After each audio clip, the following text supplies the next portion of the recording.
Welcome to the Red Carpet Report, your backstage pass for celebrity book clubs, book adaptations, and new book releases. I'm Jackie. And I'm Kirsten. And we're your hosts.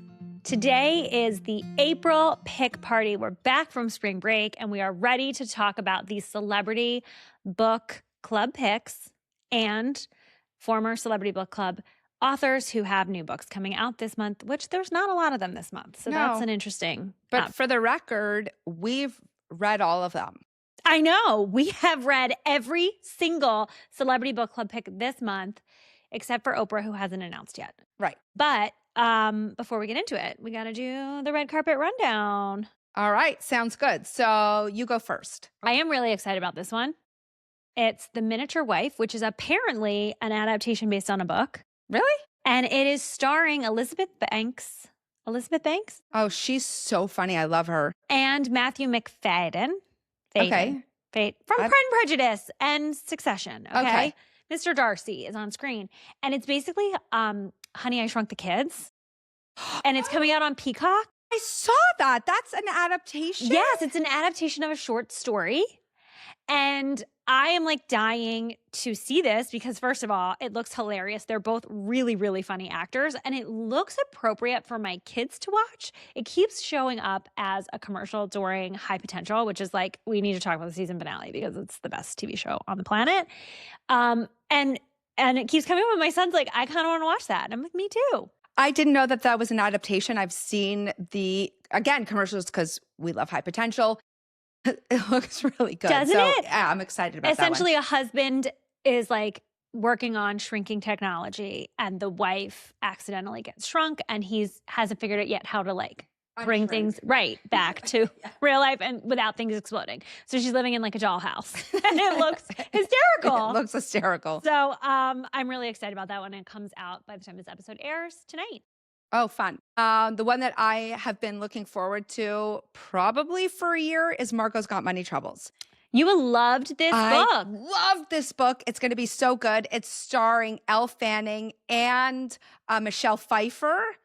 And Nick Offerman. It's so fantastic. It's such a well done book, and these actors are going to be phenomenal. It's going to be so good. So it comes out on April 15th, but can you tell us what the premise of the book is? Because it looks great, but it's kind of wacky and out there. It is really wacky and out there. So it is a woman. She's a young woman, and she gets pregnant from her professor and basically decides just to go against everybody's recommendations, and she's going to have this baby. But then she has the baby. She doesn't know how she's going to have enough money to raise the baby. So she decides that she's going to start an OnlyFans page. And this is such like a like of a certain age. Like this couldn't have been written before a certain time. No, right, exactly. And she ends up moving in with her father, who's a pro wrestler, who decides that he's going to help her with the page, not what the content is, but how to make it like marketable, because wrestling is all a show. So he's basically teaching her how to like make everything into a show so that she can make money on OnlyFans. And this sounds like such a corny, like weird book. And yet I know that it was one of your favorite books the year it came out. I love books that are completely unique and wacky. And this one so fit the bill. It should not work, but it did. And it's not rude and inappropriate and overly sexual. Like, it's a real story about how this woman is going to find enough money to raise her child. The other big thing that it actually is coming out today, because it's Wednesday when we're recording, but it's basically the same day, is The Testaments. Oh, yeah. I will not ever read The Handmaid's Tale. I will not ever watch the show. It is way too close, quite frankly, to our lives right now. And so I'm not into it. But you read one of them. Well, I read The Handmaid's Tale, and I've seen the first season. It's on Hulu, right? Yeah. I've seen the first season. Very, very well done. So for anyone who liked it, I would strongly recommend The Testaments. I feel like sometimes people want to watch it because it feels like a train wreck. Like you just can't stop yourself from watching it, but I won't be watching it. I can't do it. So, but I know that it's like big book news. So we're throwing it out there, but do not report back to us because we're never going to give you opinion on it. But as we move into the book club picks for the month, the main segment, we're going to talk about the pick party. One of them already has an adaptation in the works. So like it kind of is all just blending together here, which is really crazy. I'm actually surprised that this one already has an adaptation in the works because, spoiler, it is not Reese. So a lot of times Reese, you know, she has the production company, so she finds something, she loves the book, and there's an adaptation already. It is not the Reese pick that has an adaptation. That's right. It's the GMA pick. Yes. And you've read both GMA. So let's start with GMA. And let's start with the one that was chosen that we were like refreshing, hoping to get the New York Times bestseller list today because I have a feeling this one's hitting the NYT probably pretty high up there. Yes. Yesteryear. Remind me who it's by. Caro Claire Burke. Thank you. I knew it was 3 names and Claire was one of them. So this is so like relevant for now, which I can see why they made it into an adaptation, and it's going to be starring Anne Hathaway. So we love it. Goddess. It is about a woman who is one of these, she's an influencer, but she's the word is trad wife. Thank you. But we've talked about this book over spring break so many times. So I feel like I could give the description without reading it. Could. And you're clearly word finding. But she's not even like trad wife. She is like trad wife extreme, like literally like moving on to a farm, like a full farm. So this is Ballerina Farm in real life. Yes, except I don't know if Ballerina Farm is better at doing stuff than she is because they're a hot mess, but she has millions and millions of followers. She has 6 children. She has shown her life to be perfect and wonderful and brilliant. She's a God-fearing woman who believes that the woman's place is in the home and it is the man's job to like go out and make the money, which is obviously ironic since she's the one that's making all the money for the family. And she wakes up one morning and she's been transported back to like the 1800s. I just think it's like hilarious to picture these influencers back in that time. Like immediate no, you can't like it doesn't translate. Pissed off that her dress is in drab colors, that it's uncomfortable. Like her kids are her kids, but they're not her kids. They're like different kids who are seriously pissed off with her because she literally can't do anything.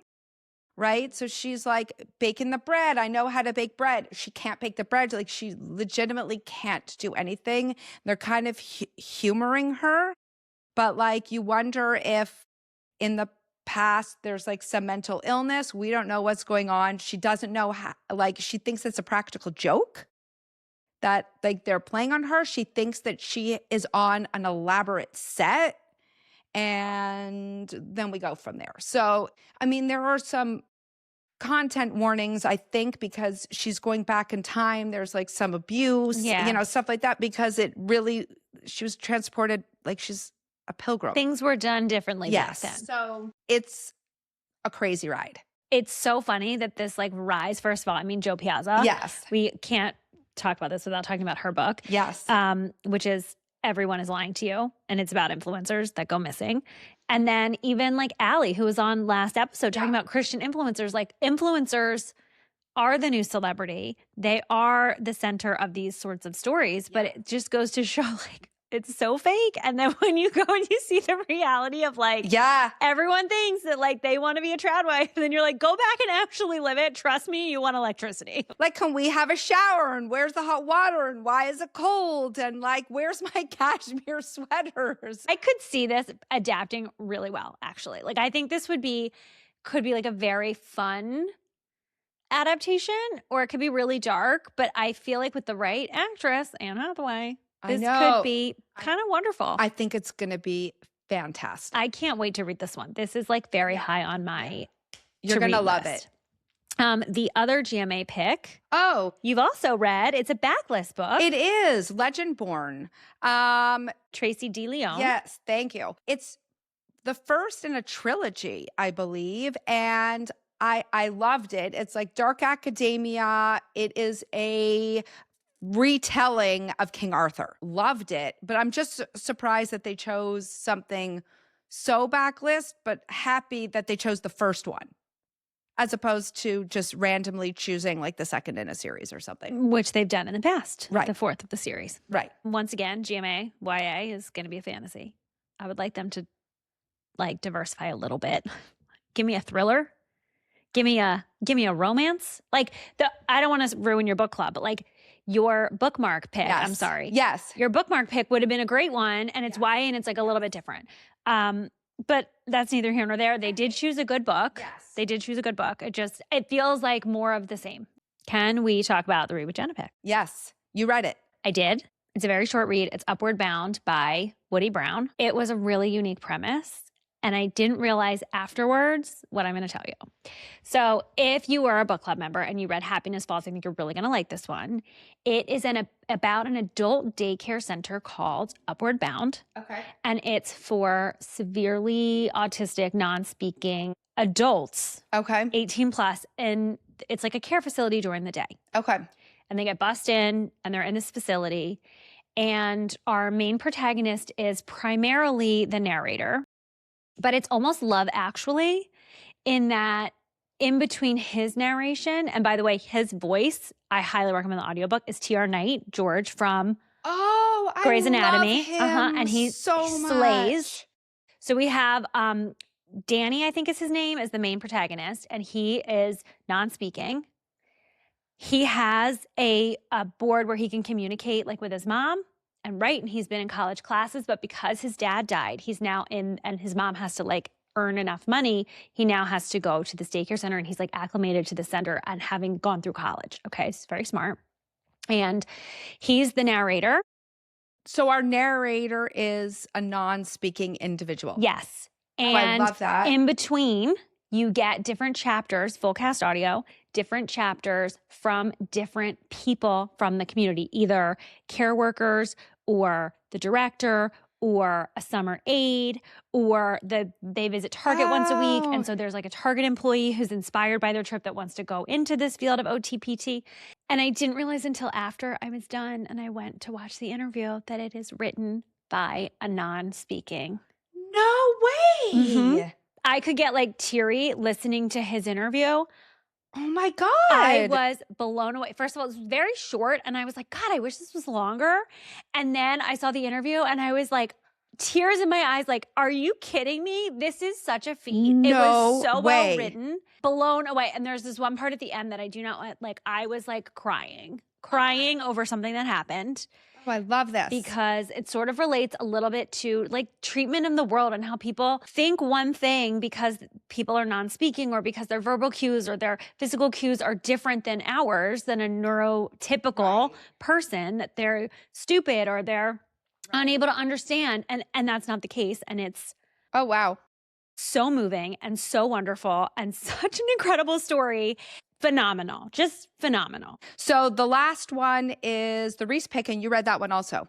And it was Into the Blue, Emmy Brody. And the crazy thing about this is that it's actually from Jenna Bush Hager's imprint, Thousand Voices. Oh. And it's the first book in her imprint that was chosen for a Celebrity Book Club pick, but it was chosen by Reese. Oh, that's so funny. Isn't that funny? I love when they partner together. I just think that's like book people loving book people, women supporting women. I love that. I can't really tell you too much about this book because I don't want to spoil it. Okay, give us a very brief. It's long. What's it about? It's a romance. Okay. A romance. But it's way more than a romance, and I can't fully divulge why. Okay. There are some illnesses in it, like chronic alcoholism. There's some other things that are happening. It's decades long. Essentially, AJ and Noah meet during the summer. They both work at the same video store. Noah is basically like a Barrymore. Like he's a long line of Hollywood scion, like whatever. And he's in town helping with his mom with something and living with his like great aunt. They end up becoming partners together, like scene partners, and like kind of acting together and putting on a little show during their like summer romance. And then he kind of goes, "Sir." And then we go to present day Hollywood, and she's cast to be on the same show that he's the star of. And she like desperately wants to be a writer, and he's like this like world famous actor who's like Oscar award winning. It's on again, off again. How spicy is it? It gets spicy, but not for like a while back into it, but like. So just be careful if you're listening to it and there's kids around. Yeah. Okay. There was, it's not at all during the younger years. Okay. But it gets spicy when they get older. It's like Comic-Con-y. There's like, the show is like an intergalactic space, like things like Star Trek. So I wasn't sure I was going to like it, but I did end up really liking it. Okay. I gave it 5 stars. It was one of my most recent 5-star. I mean, both that and Upward Bound, 5 stars. And you loved Yesteryear. I mean, like April. Solid. Some very solid picks. Solid picks. Yeah. We don't know Oprah. We know she's announced that she is going to announce something in April, but we don't know when. But she's Oprah, so she's doing Oprah. She's doing her thing. Okay. We all know that Oprah is doing Oprah. And like, she's going to pick it whenever she feels like it. She is. And we kind of love her for it. Kind of hate her for it, but we kind of love her for it. We respect it. And we know this is who she is now. The thing that we can always expect with Oprah is that just when you think she's on a pattern, she's going to say, absolutely not, and go in a completely opposite direction. So, Oprah, you take us on that trip. We will come with you.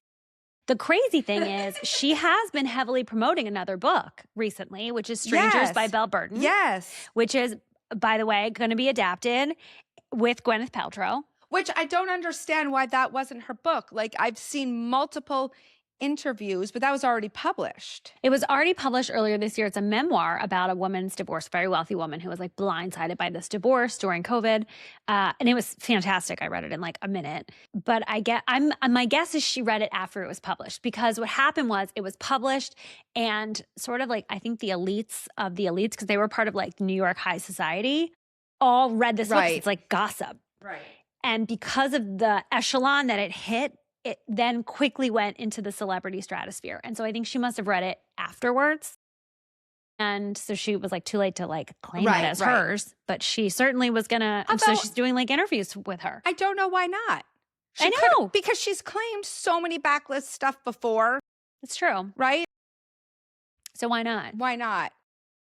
But it was like massive bidding wars. Gwyneth Paltrow's playing it, which she's gonna crush. She's gonna crush it. I haven't seen Gwyneth Paltrow in a while. I know, but she will. Where's she been? This part. I don't know. Building goop. I don't know where she's making candles and smell like certain parts. Okay, moving on. I haven't been able to get over that yet. Okay. Usually we also talk about a lot of the former celebrity book club authors that have books coming out, and there were not a ton. And actually, we were a little bit surprised because we had on our list a few books that we were convinced were celebrity book club authors, and they're not. Oh, I could have sworn Marie Semple, where to go Bernadette was. Nope. No, and she has a new book coming out, Go Gentle, which I read. It is fantastic. I loved it. I was positive that Where'd You Go Bernadette was a choice. I thought Sally Hepworth was the Reese pick for The Other Woman, and that was written by Sandy Jones. Okay. So I totally screwed that one up, but her new book, Mad Mabel, also great. Liane Moriarty, I thought was like Reese for some reason, obviously because Reese is in the show, Nine Perfect Strangers or whatever. Mm-hmm. She's not. Yeah, she's got a new book out. So we had a whole list, and then we were like, oh, wait, that's not actually. That's not. So it's a very small list. It's a very small list. Who's the first one? We have Jessica George. Yes. Love by the Book. She was the Jenna pick for Mame, which talk about books about grief that are just phenomenal. I loved that book. And this one, loved it also. This is it's about friendship. And essentially, a woman who has like 3 best friends, they all are going off on different parts of their life. And she's like kind of left alone. Like she doesn't have a partner. She's not moving anywhere. She's feeling really lonely and she like wants to make a new friend. And there's another woman who is more of a loner, more of an introvert, really just cared about her family. And something comes out at the very beginning and she's sort of like ostracized from her family. And so the two strike up like a true friendship, like a true deep, I am there for you like a sister friendship. And there's obviously some drama, but it was lovely to see this like adult friendship unfold and how they connected and how their stories intertwined and just, it was great. She's such a good writer. The next one is American Fantasy by Emma Straub. And she was the Read with Jenna pick for all adults here. Right. And this one I've also read. And it is about it's a cruise ship, okay, with like boy banders. We talked about this in our Remember Looking Beyond a couple weeks ago. Imagine like NSYNC or the Backstreet Boys on a boat with 3,000 screaming fans. But the fans aren't all kids, right? No, it's like us. Adults. Like it's midlife millennial, like 40-year-old women going to like see their childhood pop star loves. And it's like what happens over on the cruise on the like 4 week 4-day trip. And it's told by different it's another one of these like rotating narrators. And one of them is one of the boy band members. And it's just like, it's funny. It's like revisiting old dreams and, like what's a dried up boy bander doing nowadays? I don't know. It was like a trip. It was fun. That sounds like silly. It's a great beach read. Yeah, I was going to say, it sounds like a perfect beach read. I think there's another one that's about like a trip possibly on a cruise, which is Girls Trip by Ali Condi. And she was the Reese pick for The Unwedding. Yes. And I haven't read this one. It is about 3 girls, or I guess women, and they meet in their online book club and they decide that they all need to get away and they decide they're going to have a trip. And so they meet in a national park and then one of them goes missing. I bet this would be a good one. I love that it's like a thriller about women that met in a book club. Okay, the last one that we have is My Dear You by Rachel Kong. And she wrote The Real Americans, which I think was a Jenna pick. And that one was about immigration and it was great. This new one is a short story collection, apparently, like maybe some speculative fiction. I first read her book, Goodbye Vitamin. Oh, she wrote Goodbye Vitamin? She wrote Goodbye Vitamin. Oh, and no way. I thought that was, it's a small, like one sitting read, but it's about Alzheimer's and like caring for an Alzheimer's patient. And it's funny and it's sad and like, of all the books of hers, like that one is still like Goodbye Vitamin, I'm sorry, was phenomenal. I did not realize that was the same. I know. I think author. I think it's different publishers. The first one, Goodbye Vitamin, was somebody else. And now the next two are different.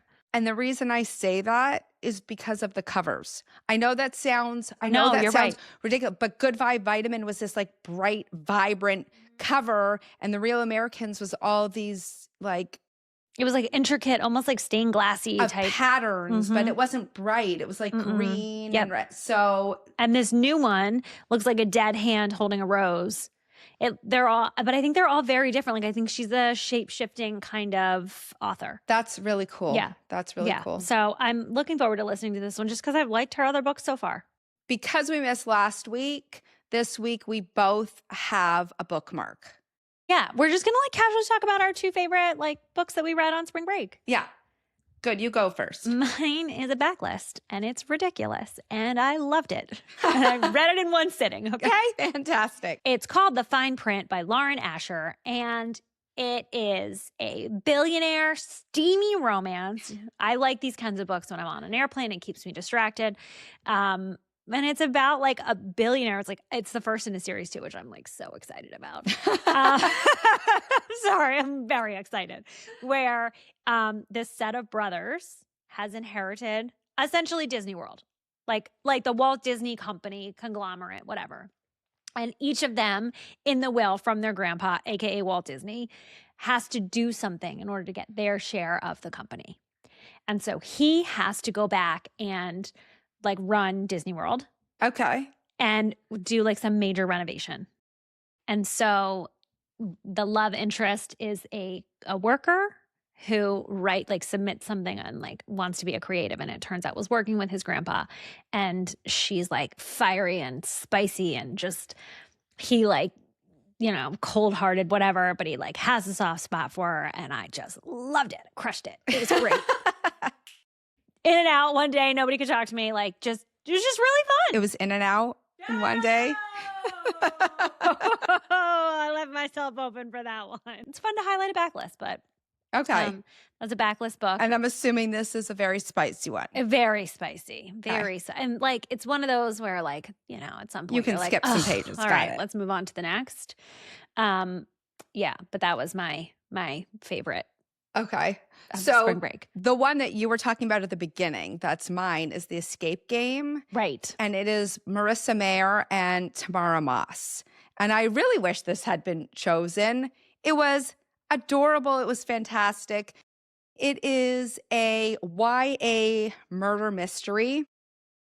And I love the premise. So there was a TV show that is called The Escape Game, and they gather contestants. They do different escape games. They're together in teams, and the teams are gradually eliminated until you have two teams competing for the fastest time to escape. But the season beforehand, somebody had died in the filming of the show. And now they're coming back with season 5. But they decide they're going to bring back the sister of the person who was murdered, who is also a suspect in the murder. They've never found the murder. She was never charged. But everyone thinks that she is the murderer, and they bring her back for the show. So now it becomes a mystery of trying to figure out who killed her sister, whether it was her, and all the teams working together. But then they talk about all the different escape rooms, and it's so well done. And the characters are quirky and exactly the type of people that you figure would obsess over escape rooms. So like these weird, quirky, like brilliant kids, and it was really fantastic. See, this is another one. It's like different. It's not, you know. Yeah. Why wasn't this chosen? I don't know. I Well, don't know. That's a shame. And I love Marisa. She's another one that like she flits around to all different kinds of genres. This would actually be an amazing adaptation. Next week, we are going to do a deep dive into Jenna. We love Jenna. So we want to know, what is your favorite Read with Jenna pick? As always, thank you for listening. We're looking forward to seeing you next week. Like, follow, and subscribe if you are able to. Happy reading.